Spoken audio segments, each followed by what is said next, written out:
네, 하나님 말씀 보겠습니다. 창세기 25장 27절입니다.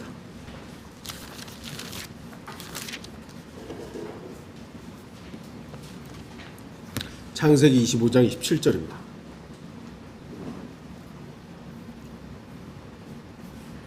제가 말씀을 읽도록 하겠습니다.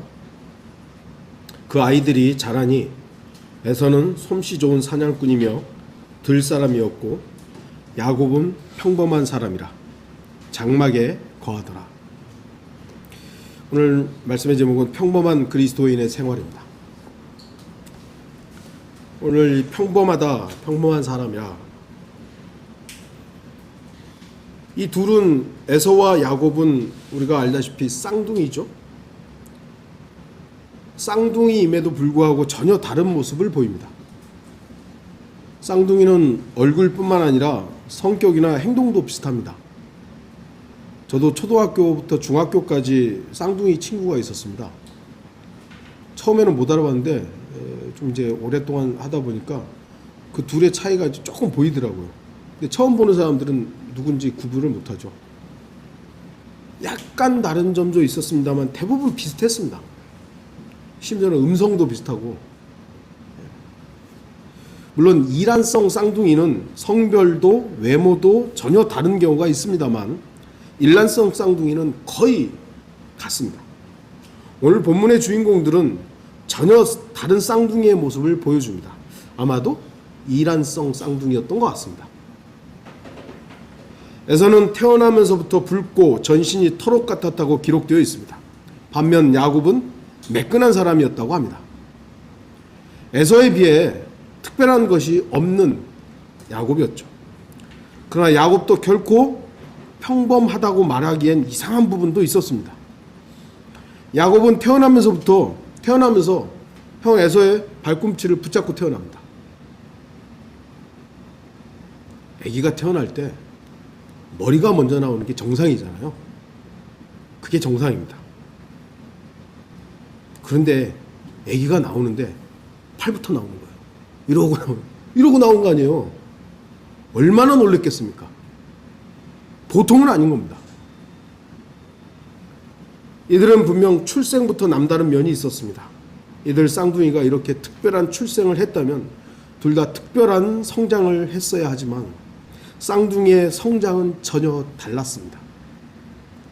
출생은 같은 어머니로부터 시작했지만 성장하는 과정들이 달랐다는 것입니다. 에서는 그의 독특한 출생만큼이나 특별했습니다. 그는 솜씨 좋은 사냥꾼으로서 들 사람이라고 성경은 말씀합니다. 야생적인 사람이었죠. 반면 야곱은 아주 평범한 사람이라고 말씀하고 장막에 거했다고 말씀합니다. 장막에 있었다는 건 집에 그냥 있었다는 얘기죠. 평범하다는 것은 그야말로 특별하지 않고 사람들의 인정과는 무관하다는 것입니다. 에서는 어쩌면 세상 친구들도 많았을 것이고 사냥으로 다져진 근육과 강인한 정신력으로 그 지역의 인기 스타였을 것입니다. 요즘에 말하는 인싸? 인싸가 뭔 뜻인지는 잘 모르겠는데 하도 인싸 그래가지고 뭐 인싸인가 봐요. 그러나 야곱은 말 그대로 평범한 사람이었습니다. 그냥 집에서 어머니를 도와 죽이나 끓이고 양들이나 돌보는 그저 그런 사람이었습니다. 평범하다는 것은 사람들의 이목을 끌지 못한다는 말이기도 합니다. 야곱은 그야말로 성경은 평범한 사람이라 그런 거예요. 평범한 사람이라고. 그러나 이 평범함이야말로 독특한 평범함이었습니다. 왜냐하면 야곱의 생애는 결코 평범하지 않았기 때문입니다. 우리는 분명히 알아야 됩니다. 평범하다는 말의 기준이 무엇인가 하는 것이죠. 평범하다. 여러분 다 평범하시죠? 근데 평범한 삶을 살고 있습니까? 세상에서 평범하다는 것과 그리스도인으로서 평범하다는 것은 전혀 다른 기준이 있습니다. 세상의 기준은 인기 스타가 아니고 대기업에 다니지 않고 좋은 대학에 다니지 못한 그런 사람들을 평범하다, 일반적인 기준을, 우리나라는 점점 중산층이라는 게 없어지고 있다고 합니다만 어쨌든 중간치 세상 나름대로의 기준을 가지고 있습니다. 다 물어보면 예전에는 나는 중간이야, 보통 사람이야 했는데 대통령도 자기를 이제 보통 사람이라고 했었던 적이 있었죠. 세상의 기준이 있습니다. 세상의 기준. 그렇다면 평범한 그리스도인이란 어떤 것입니까? 어떤 사람이 평범한 그리스도인입니까? 일반적이고 평균적인 그리스도인의 생활을 사는 그리스도인이 평범한 그리스도인일 겁니다. 여러분, 평범한 그리스도인입니까? 우리가 생각할 땐 평범하지만 남들이 우리 볼 때는 평범할까요? 저는 오늘날 한국식 기독교인들의 생활을 평범하다고 말하지는 않습니다. 성경에도 없는 것들을 실행하면서 자신을 그리스도인이라고 소개하고 술과 담배 찌든 식탁에 앉아서 교회를 이야기하고 예수님을 언급하는 것, 전혀 평범한 그리스도인의 삶이 아닙니다. 장로고 뭐 했는데 법정에 서가지고 거짓말 쫙쫙 하잖아요. 그 고위층 인사들이 걸려가지고 이제 법정에 서가지고 자기 장로라고 다 알고 있는데 거기서 뻗어시 거짓말하고 있는 거예요. 그게 평범합니까? 저는 이런 종교인들의 평범한 그리스도인의 종교인들을 평범한 그리스도인의 생활의 기준으로 삼지 않습니다. 오늘날 종교인들의 생활은 전혀 정상적이거나 평범하지 않은 이상하고 변질된 모습이기 때문입니다.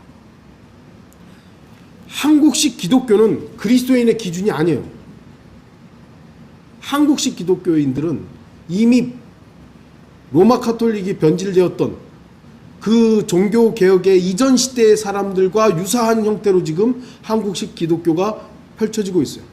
물론 아직도 소수의, 그리고 우리가 볼 수 있는 옆에 있는 사람들 가운데 신실한 사람들이 있어요, 있기는. 그러나 대표적으로 그냥 보여지는 부분에 있어서 세상 사람들이 봤을 때 기독교인 그러면 개독교가 돼버렸잖아요. 목사 그러면 먹사가 돼버렸고, 집사 그러면 잡사가 돼버렸고, 이런 것이 지금 평범하고 보통의 기독교로 인식되고 있다는 겁니다. 이게 문제라는 거죠. 우리의 기준은 성경을 믿는 그리스도인이 우리의 기준이어야 합니다. 그것이 평범함을 측정하는 기준이 되어야 됩니다. 성경은 야곱에 대해서 평범한 사람이라고 말합니다. 그렇다면 야곱은 어떤 면에서 평범한 겁니까? 사실 그의 생애는 결코 평범하지 않았습니다. 평범하다는 말은 뛰어나거나 색다른 점이 없이 보통으로 라는 뜻입니다. 튀지 않는 것이죠. 이 말은 보통으로 평균적으로라는 단어와 비슷합니다. 야곱은 결코 비범하고 특별하지는 않았습니다. 그러나 그의 삶은 예수 그리스도와 그리스도인의 예표적인 삶을 보여주는 특별한 부분들이 있었다는 것입니다. 우리는 오늘 야곱의 평범한 생애를 통해 오늘날의 우리 평범한 그리스도인의 삶이 어떠해야 하는지를 살펴보려고 하는 것입니다. 야곱은 하나님의 약속을 중요시했습니다. 이게 평범한 사람의 모습이에요. 저와 여러분, 하나님의 말씀, 하나님의 기록된 약속만 믿잖아요. 이게 특별한 게 아니에요. 이건 보통의 그리스도인이 가져야 될 당연한 믿음인 거예요.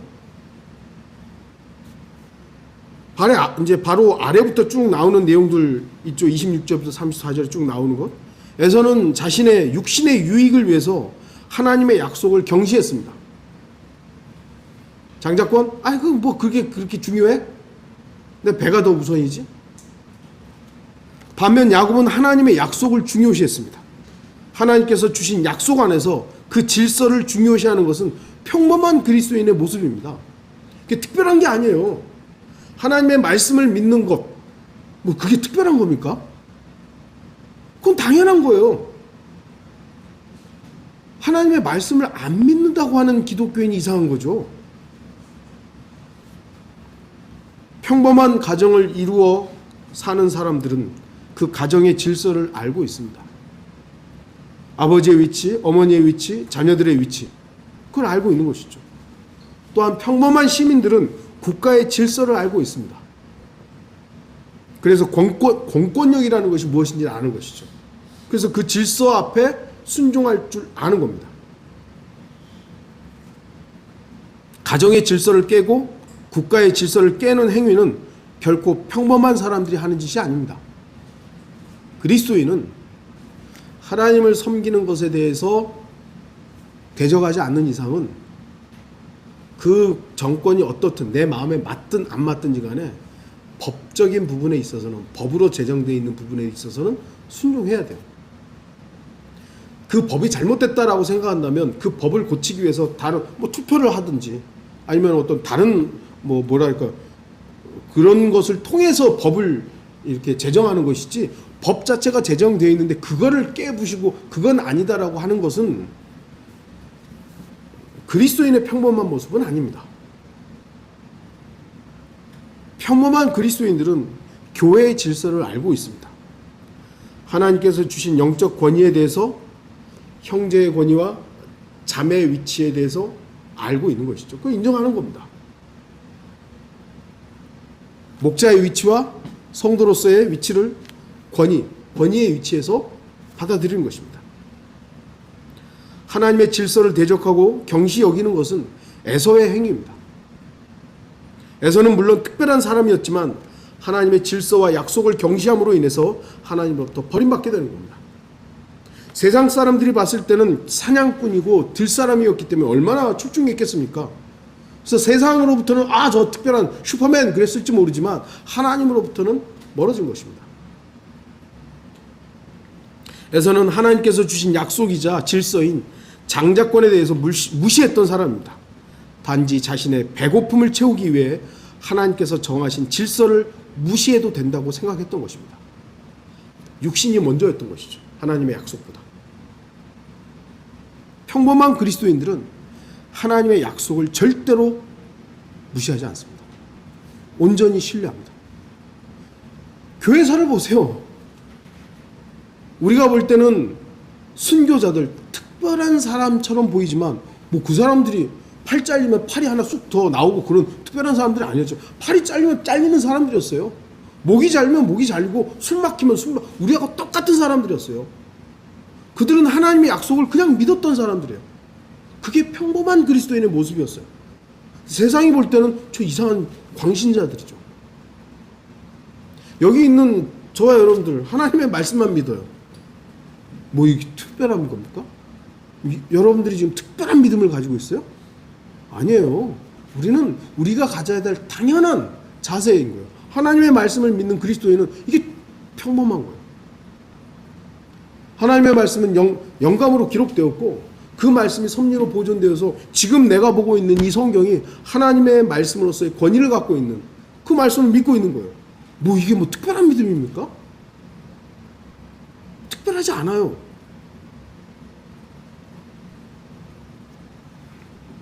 야곱은 하나님의 복을 갈망했습니다. 창세기 27장에 나타나는 모습은 물론 리브카와 야곱의 이 꼼수, 그릇된 욕심을 보여주고 있죠. 그럼에도 불구하고 야곱은 아버지의 복, 하나님의 복에 대한 갈망이 있었습니다. 복을 받아야 합니다. 물론 하나님의 복을 받고자 야곱과 같은 행동을 해야 된다는 말은 아닙니다. 우리가 지금 오늘날 하나님의 복을 받기 위해서 이런 야곱의 편법을 쓰거나 꼼수를 사용한 그건 아니죠. 이 부분은 구약의 한 부분이고 오늘날 신약 성도들은 야곱의 흉내를 내서는 안 되는 것이죠. 우리는 목적을 이루기 위해서 과정은 어떻게 돼도 된다라는 것은 성경적이지 않습니다. 구약에는 그런 경우들이 있긴 합니다만 과정을 조금 안 좋게 해서 목적을 이루는 경우들이 하나님은 허용하셨지만 지금 신약은 목적을 정당하기 위해서 과정도 중요한 것이에요. 이걸 하나님의 뜻을 이루기 위해서 거짓말 좀 해도 돼. 사기 좀 쳐도 돼. 이것만 이루어지면 되는 거 아니야. 하나님만 기뻐하시면 되는 거 아니야. 하나님 그렇지 않습니다. 분명 야곱은 하나님의 복을 갈망했습니다. 하나님의 복을 갈망해야 하는 것은 평범한 그리스도인의 모습이어야 됩니다. 여러분 하나님의 복 필요 없어요? 전 필요해요. 물론 우리는 이미 받은 사람들이에요. 이미 복을 다 받은 사람들이에요. 그럼 우리가 살아가는 데 있어서 하나님의 도우심과 하나님의 복이 필요 없습니까? 아니요, 필요해요. 우리는 그 하나님의 순간순간적이고 지속적인 복을 갈망해야 됩니다. 이게 정상적인 거예요. 하나님 복 다 받았으니까 이제 됐어요. 뭐 내가 알아서 살죠. 아버지의 사랑을 바라고 구하는 것은 정상적인 자식의 모습이에요. 내가 다 컸으니까 이제 아버지 필요 없어요. 뭐 엄마 필요 없어요. 내가 알아서 살죠 뭐. 이건 물론 뭐랄까요, 성장에 있어서의 필요한 부분일 수 있습니다만 아버지와 자식과의 관계에 있어서는 여전히 자식은 부모에게 사랑을 아버지 나 사랑해 주세요. 필요한 거죠. 자식도 너 이제 다 컸으니까 가, 네 알아서 살아, 이게 아니잖아요. 사랑의 관계에 있어서는 계속해서 구하고 이 연결은 이루어져야 되는 겁니다. 이게 정상적인 거예요. 만일 자식이 부모의 사랑을 거절한다면 그게 평범한 자식의 모습은 아니죠.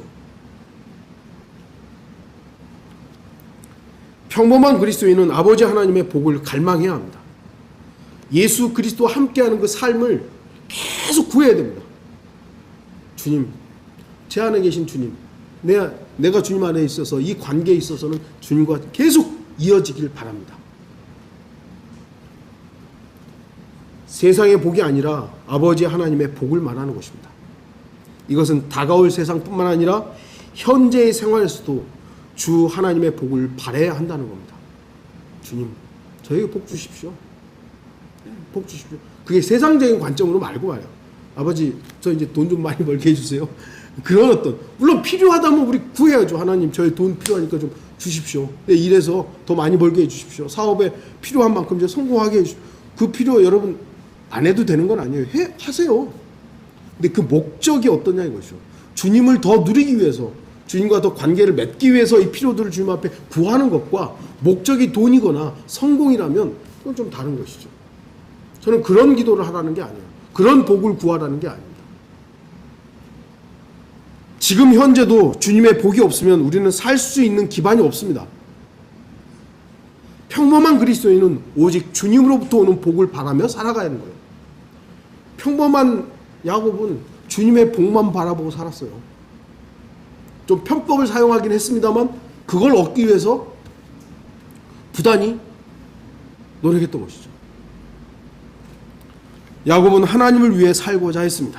창세기 28장 20절에서 22절을 길지만 잠깐 읽어보면 야곱이 서운하여 말하기를 만일 하나님께서 나와 함께 계시며 내가 가는 이 길에서 나를 지켜주시고 먹을 양식과 입을 옷을 주시어서 나를 평안히 내 아버지 집에 다시 오게 하신다면 그때에는 주께서 나의 하나님이 되실 것이요 내가 기둥으로 세운 이 돌이 하나님의 전이 될 것이며 주께서 내게 주실 모든 것에서 내가 반드시 10분의 1을 주께 드리겠나이다 하였더라. 11조라고 제가 지금 설교하는 건 아닙니다. 하나님만이 나의 전부가 될 것입니다. 주님을 위해 살겠습니다. 라는 표현을 하고 있는 것이죠. 평범한 사람이라고 불린 야곱은 가장 정상적인 성도의 삶을 살고자 했습니다. 세상의 안목으로 본다면 하나님을 위해 사는 생활, 세상 사람들이 봤을 때 하나님을 위해 살아가는 그 생활은 고단하고 피곤하고 따분하고 고리타분할 수 있습니다. 일요일날 여러분 여기 앉아가지고 지금 이러고 앉아 세상 사람들이 봤을 때 야 저렇게 할 일이 없나? 이 좋은 날 뭐 어디 가지? 놀러 가지? 왜 저기 앉아가지고 저렇게 따분하게 저 앉아있나? 안 그러겠어요?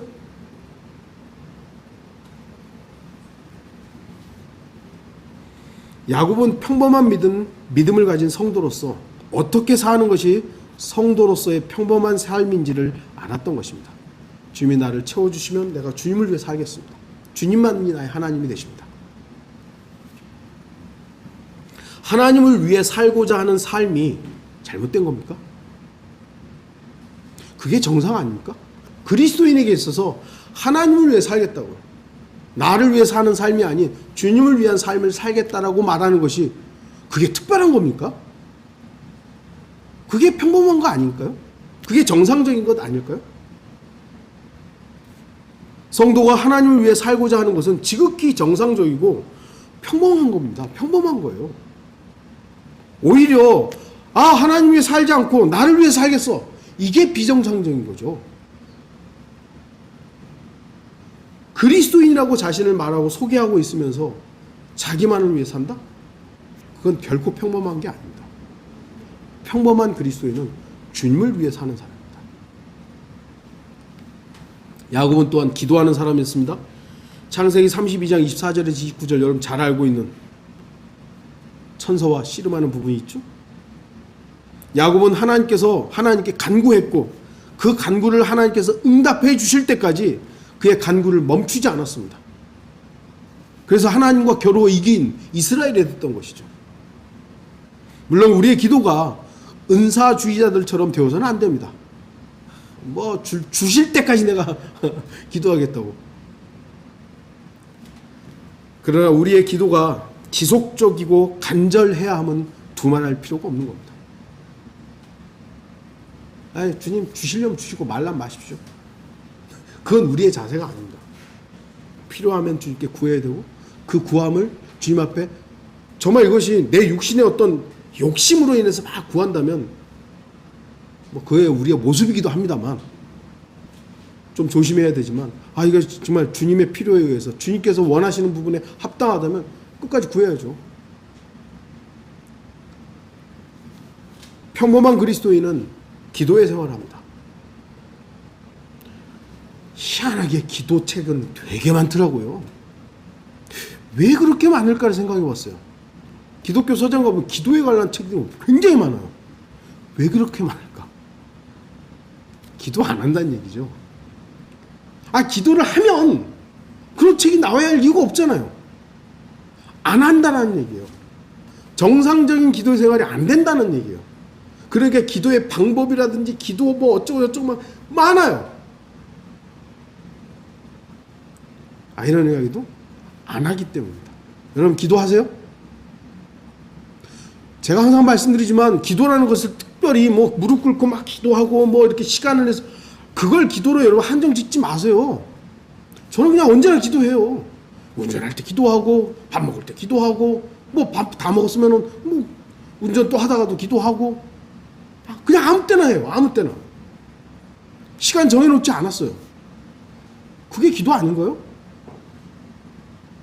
근데 이제 우리나라의 그 기도에 대한 개념들이 꼭 교회 가서 이렇게 다 하고 이걸 기도라고 생각하니까 기도 생활을 하세요 그러면 머뭇거리는 거예요. 나 기도 못하는데 새벽 기도 하세요? 금요 철야 하세요? 이런 식으로 잘못된 기도 생활이 되다 보니까 기도에 대한 책만 나오는 거예요 계속.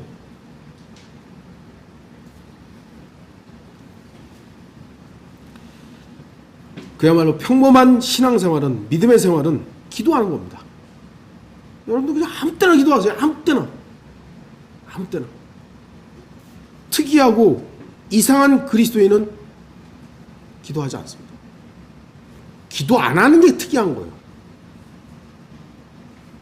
저는 여러분이 평범한 그리스도인의 생활을 하기를 바랍니다. 기도하지 않는 생활, 그리스도인으로서 가장 특이한 생활입니다. 야곱은 경배하는 사람이었습니다.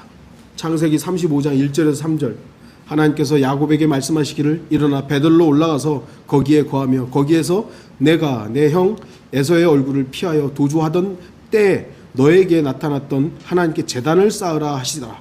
그러자 야곱이 자기 가족과 자기와 함께한 모든 자들에게 말하기를 너희 가운데 있는 이방신들을 버리고 정결케 하며 너희 옷들을 갈아입으라. 그리고 일어나서 베들로 올라가자. 나의 고난의 날에 내게 응답하시고 내가 갔던 길에서 나와 동행하셨던 하나님께 내가 거기서 제단을 쌓으리라. 하나님께 경배하기 위해서 제단을 쌓는 것은 야곱의 할아버지 아브라함으로부터 시작하여 아버지 이삭에게 이르기까지 계속 이어졌습니다. 물론 지금처럼 주기적으로 일요일에 모여서 예배드리고 이런 식으로 하지 않았죠. 이 당시에는 제단을 어떻게 보면은 1년에 한 번 쌓았을 수도 있고요. 아니면은 2달에 한 번? 정해져 있는 시간이 없었어요. 그냥 제단을 쌓을 때 그냥 제단 쌓고 제사했던 것이죠. 필요에 의해서. 그러나 이 제단은 하나님을 영화롭게 하고 경배하는 예배의 모습이었던 것이죠. 창세기에는 11번 제단이라는 단어가 나오는데 모두 아브라함과 이삭과 야곱과 연관되어 있습니다. 야곱은 할아버지와 아버지의 제사하는 모습을 보고 자랐을 것입니다. 그렇기 때문에 야곱에게 제단을 쌓는 일은 어렵지 않았을 것입니다. 어떻게 쌓아야지. 그에게 있어서 제단을 쌓아 하나님께 경배드리는 일은 보통 평범한 일이었다는 것이죠. 특별한 일이 아니었던 것이에요. 그리스도인에게 있어서 예배는 특별한 일이 되어서는 안 됩니다. 여러분은 예배드리러 오는 이 날이 물론 우리 개인에게 있어서 중요한 날이고 의미 있는 날일 수 있습니다만 이건 우리에게 평범한 일상의 일부분이어야 되는 거예요. 예배는 너무나도 일반적이고 보통의 일이어야 됩니다. 일상이 예배가 되고 예배가 일상이 되는 삶이 그리스도인에게는 평범한 삶이어야 돼요. 특별한 날이 아니라고요. 일요일날 여기 나와서 예배드리는 게 어떤 특별한 날이 되어서는 안 되는 거예요. 나에게 있어서 평범한 일 중에 하나인 거예요. 그리고 나는 예배가 이 일요일날 모여서 예배드리고 끝나서 나가면서 또 예배, 주님과 교제하는 삶이 이어지는 이 일상이 예배가 된다면 이 날이 왜 특별해야 되는 거예요? 특별한 날 중에 하나일 뿐이에요. 그냥 평범한 날 중에 하나일 뿐인 거예요. 결코 예배가 특별한 일이 아닌 평범한 삶의 연속일 때 그러한 삶이 바로 주님께서 우리가 이 땅에서 누리기를 원하는 풍성한 삶일 것입니다. 여러분에게서 특별한 날은 생일일 수도 있고 어떤 날일 수도 있고 결혼 기념일 수도 있고 그렇지만 예배가 특별해지면 안 되는 겁니다. 저는 오늘 야곱의 좋은 면만 말씀드리고 잘못된 부분들은 들춰내지 않았습니다. 왜냐하면 그 잘못된 부분들 그것마저도 야곱의 평범한 모습이기 때문입니다. 그는 육신적이고 실수투성인 모습, 그런 모습이 우리에게 유익을 주지는 못하는 것입니다. 그럼에도 바로 그러한 모습이 야곱의 인간적인 모습이기도 하고 우리의 육신의 성품을 그대로 보여주는 모습이기도 합니다. 우리가 야곱을 비난할 수 있나요? 못하죠. 왜냐하면 내 안에 그게 다 있기 때문이에요. 나도 그렇게 산 적이 너무 많기 때문이에요. 평범한 그리스도인의 모습에서는 죄와 잘못도 들어있는 겁니다. 우리의 평범한 삶 속에서는 육신적이고 죄와 연루된 부분들이 있어요. 저와 여러분 중에 죄를 짓지 않는다라고 말할 수 있는 사람 없습니다. 그것이 평범한 그리스도인의 모습이에요. 바울은 죄 안 지면서 살았을까요? 사도 바울 얼마나 대단한 사도예요. 근데 얼마나 자기 죄와 연루돼서 하나님 앞에 고통스러웠으면 내가 죄인 중에 우두머리다라고.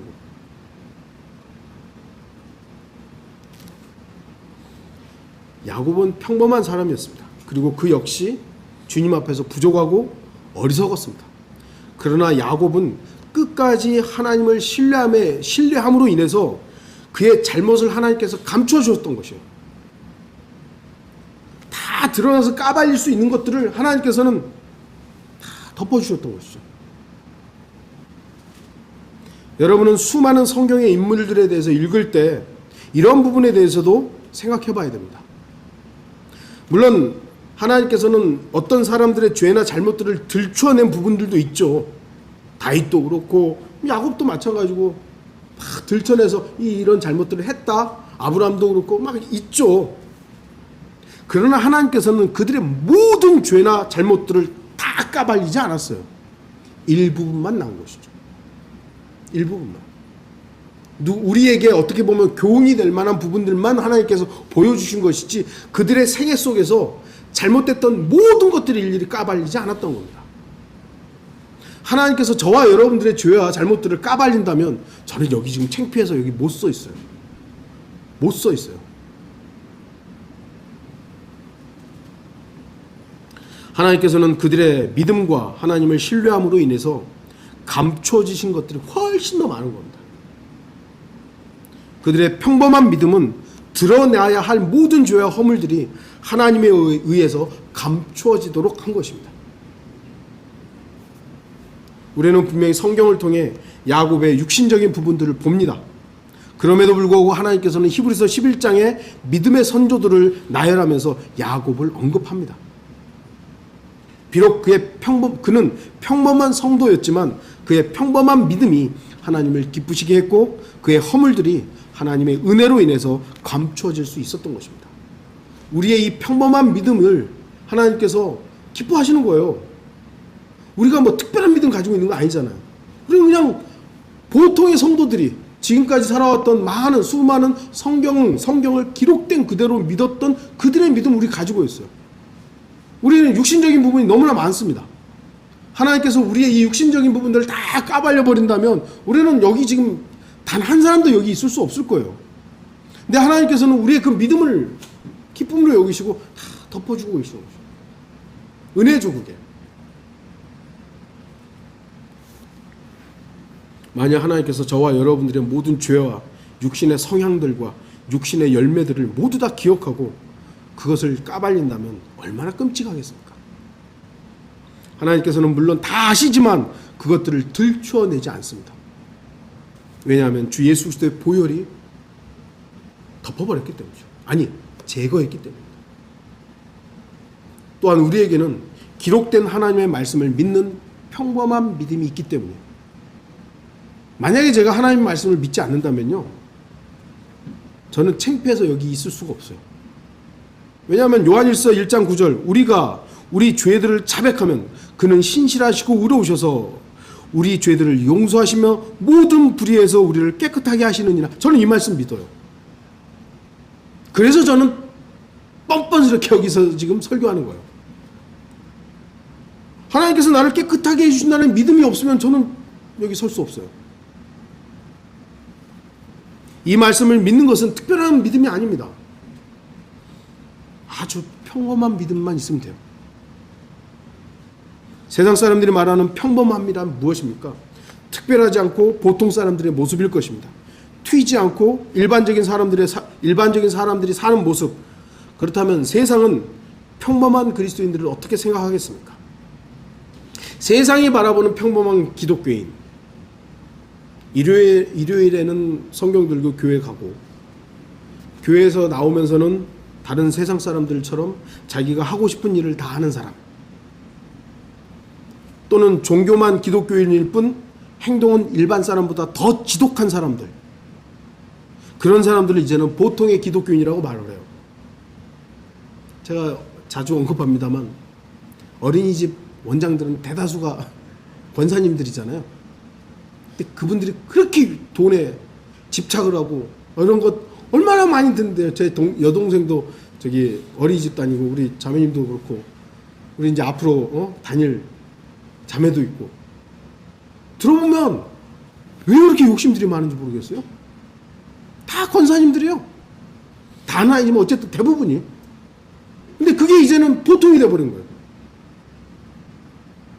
제가 말씀드렸잖아요. 이주 그 외국인 노동자들 이렇게 일시키는 사장님들 많은 수가 장로님들이에요.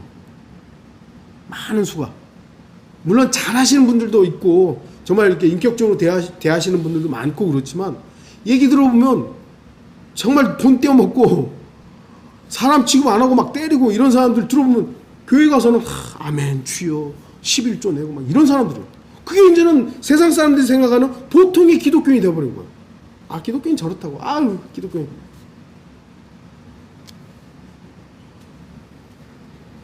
세상 사람들이 이제 그런 사람들을 일반 기독교인이라고 부릅니다. 그러나 그것은 전혀 평범한 그리스도인의 모습이 아닙니다. 그건 비정상적인 종교인들의 모습이에요. 세상 사람들은 정직하고 거짓에 타협하지 않고 죄를 멀리하고 음란을 피하는, 그리고 복음과 진리를 제시하는 그리스도인들을 평범하게 생각을 안 해요. 사실은 그게 평범한 건데, 죄송합니다만 제가 직장에 가서 저는 그냥 그리스도인의 삶을 사는 거예요. 여러분도 마찬가지죠. 그런데 어쩐지 다른 교회 사람들하고 다르네요? 그럴 말을 사실 들어야 될 이유가 없는 거잖아요.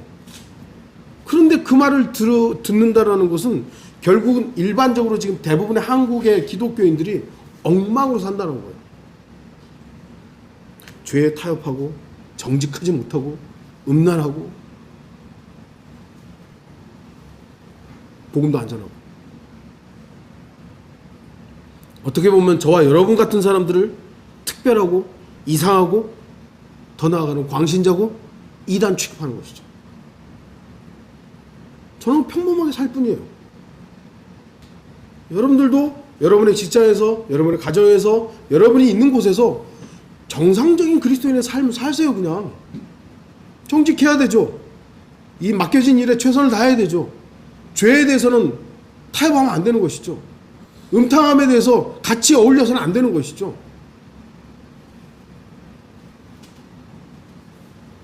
그러나 세상 사람들이 말하는 그 특이함이 그리스도인에게서는 평범한 삶이어야 되는 겁니다. 그게 우리의 삶이어야 돼요. 물론 이제 장사하는데 이익을 안 볼 수는 없잖아요. 이익 봐야죠. 하나도 남는 거 없는데 판다. 그런 거짓말을 안 하면 돼요. 그냥 조금 남습니다. 그럼 좀 장사해야 되니까 이익은 남겨야 되니까 저는 적당한 이익을 보면서 팔고 있습니다. 그렇게 얘기하면 되는 거고. 평범한 그리스도인의 생활은 보통 세상적인 관점이 아닌 그리스도인의 관점이어야 됩니다. 우리의 관점으로 평범하냐 특별하냐를 말하는 것이죠. 여러분이 생각할 땐 바울의 생애가 특별했습니까? 평범했습니까? 우리가 다 사도 바울은 대단하다라고 말을 하지만 아까도 말했듯이 바울은 특별한 삶을 산 건 아니에요. 그냥 그는 하나님께서 맡겨주신 일을 했을 뿐이에요. 바울이 특별하다고 말하는 것은 세상적인 관점이죠. 왜냐하면 바울은 세상 사람들이 받아들일 수 없는 그런 특별한 이상한 삶을 살았기 때문이죠. 결혼도 안 했죠. 집도 안 가졌죠. 맨날 여행 다니면서, 쉽게 해서 여행 다니면서 복음이나 전하고 다니고, 먹을 거 없으면 텐트 지우고 돈 벌고, 우리가 봤을 때는, 세상 사람들이 봤을 때는 저 이상한 삶인 것이요. 근데 성경적인 관점에 봤을 때는 그게 뭐가 특별한 건데요? 그는 그냥 주님이 시킨 대로 한 것뿐이에요. 보통의 그리스도인들이 다 그렇게 살았던 것이에요. 사도 베드로, 사도 요한, 폴리캅, 몬타니스트, 노바티안, 도나티스트, 폴리시안, 카타리, 와일덴스, 아나밥티스트, 보고마일, 메살리안, 유카이트 등등등등 수많은 그리스도인들. 세상 사람들은 이들을 특별하다고 말할지 모르지만 이들은 결코 특별하거나 특별한 믿음을 가지고 있지 않았습니다. 저와 여러분과 똑같은 믿음을 가지고 있었고요. 같은 성경을 썼습니다. 같은 소망을 바라보고 있었어요. 이들은 우리와 똑같은 성정을 지닌 사람들이었어요. 이들은 모두 평범한 그리스도인의 삶을 산 겁니다. 이들의 평범한 삶이 있었기 때문에 오늘의 우리가 평범한 믿음의 생활을 하고 있는 것입니다.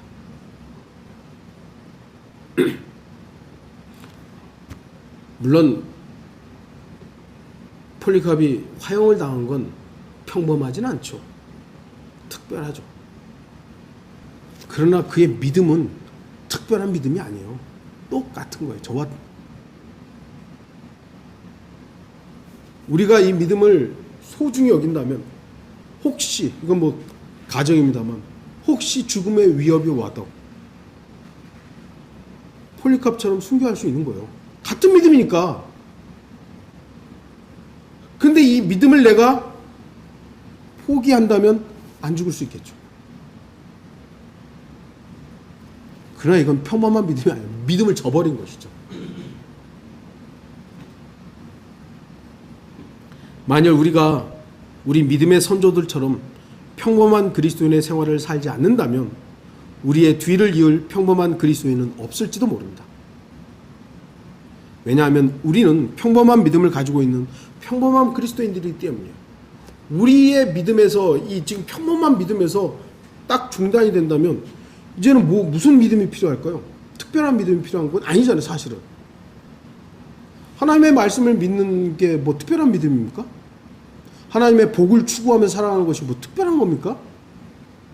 우리가 기도하면서 사는 것이 특별한 겁니까? 일상적으로 예배하는 삶이 뭐 특별한 겁니까? 근데 이것이 중단돼 버리면 이후에 어떤 믿음이 나타날까요?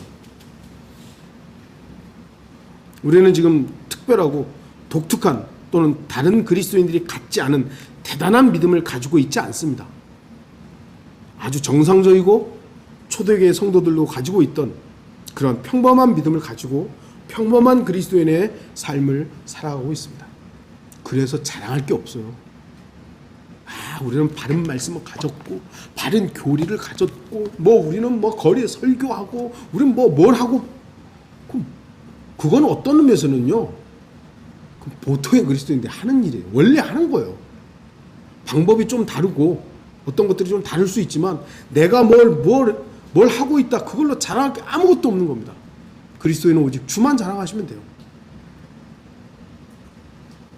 결론 맺겠습니다. 평범함은 결코 특이하거나 특별하지 않는 겁니다. 일반적이고 평균적이며 꾸준한 것을 말하는 겁니다. 성경을 믿는 사람들은 성경을 믿는 사람들의 기준으로 평범한 신앙생활을 하면 돼요. 하나님께서는 우리가 갖지 않은 걸 요구하지 않으세요. 하나님이 준 걸 요구하시는 거예요. 한 달란트 받은 사람은 한 달란트만큼의 일을 하면 되는 건데 그걸 묻어놓고 안 했으니까 하나님 책망한 것이지 아무것도 안 줘놓고 너 이거 왜 안 했어? 이러지 않으세요. 우리 전주에 어르신들 계시죠? 이 설교 들으시겠습니다만 나는 아무것도 안 하는 것 같아. 아니요. 하나님께서 그 어르신들이 예배드리는 그 얼마나 기뻐하시겠어요. 그분들에게 있어서 하나님이 요구하는 거는 거리에 나가서 뭐 하라는 게 아니에요. 저와 여러분들에게 요구하는 것과 그 노인분들 그분들에게 요구하는 건 다른 겁니다. 왜 거리에 나가 설교 안 하시냐고. 왜 복음 안 전하냐고. 왜 그분들한테 요구하는 거예요? 우리가 어리석으면 안 돼요. 하나님께서 나에게 요구하는 것을 그래서 기도로 묻는 거고 하나님께서 나에게 무엇을 원하십니까를 계속해서 교제하면서 발견해 나가는 거예요. 문제는 내가 분명히 이것이 하나님 원하심인지 알면서도 안 하는 게 문제이지 하나님이 안 주는 걸 못한 것에 대해서는 하나님께서 무슨 책임을 묻겠어요. 너 왜 그거 안 했어? 나는 받은 적이 없는데요. 저와 여러분의 각자 필요에 따라서 하나님 주신 게 있습니다. 그리고 그것을 하나님께서 달란트로서 사용하기를 원하세요. 그럼 그거 하세요. 못하는 거 하려고 바둥바둥 하지 마세요. 예전에 어떤 분은 그랬죠. 자기는 거리에 나가서 하는 게 너무 부담된다는 거예요. 거리에 나가. 그런데 남들 다 나가니까 어쩔 수 없이 나가는 거죠. 그래서 하긴 하는데 너무 힘들었던 거예요. 그러니까 교회 오기가 싫은 거예요, 이제. 예배 드리고 나서 이제 거리 나가서 해야 되니까 그게 부담스러우니까 오기가 싫은 거예요. 안 하면 되는데.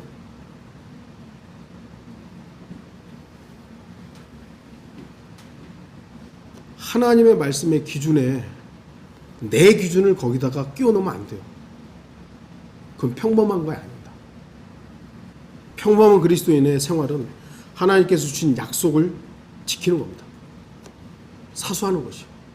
그게 평범한 그리스도인입니다. 하나님의 말씀, 이 약속 굳건히 신뢰하는 거예요. 평범한 그리스도인의 생활은 하나님의 복을 갈망하는 생활이어야 합니다. 여러분들 복 이미 받으셨지만 그럼에도 불구하고 살아가는 데 필요들, 하나님의 축복들 계속 구하십시오. 평범한 그리스도인의 생활은 하나님만을 위해 살아가는 생활입니다. 물론 하나님께서는 우리의 필요들을 위해서 나의 삶을 완전히 무시하는 건 아닙니다. 그래, 너는 필요 없어. 너는 삶 사지 마. 그것은 육신의 옛 본성에 대한 부분이지 우리의 삶은 하나님께서도 허락하신 부분들이에요. 착각하면 안 돼요. 이제 내 삶은 없구나. 사도 바울도 하나님의 일을 하면서 텐트도 만들었잖아요. 그럼 그거는 어떻게 되는 거예요? 베드로도 장모가 아프니까 갔다가 왔잖아요. 삶이 있었던 거예요. 그러나 그 삶을 육신을 위한 계기로 삼고 그것만을 위해 사는 것을 하나님께서는 경계하라고 하는 것이죠. 평범한 그리스도인의 생활은 기도하는 생활입니다. 아까도 말씀드렸지. 그냥 기도하세요. 기도하세요. 그냥 아무 때나 하세요. 하나님, 야, 너 왜 바쁜데 지금 기도해? 그러신 분 아니잖아요. 여러분들이 필요한다면 아버지한테 뭐 다가서서 얘기하듯이 그냥 아무 때나 하세요. 짧게 한마디 해도 돼요. 러크만 목사님의 간증 그에도 있잖아요. 나쉬 할아버지인가 그분 정확하게 이름이 나쉬인지 어쩐지 모르겠는데 그 할아버지가 다 일 마치고 나서 저 왔어요. 그리고 자더래잖아요. 저 갑니다. 뭐 나갑니다. 우리가 생각할 때 그게 무슨 기도입니까? 그런데 그냥 하는 거예요.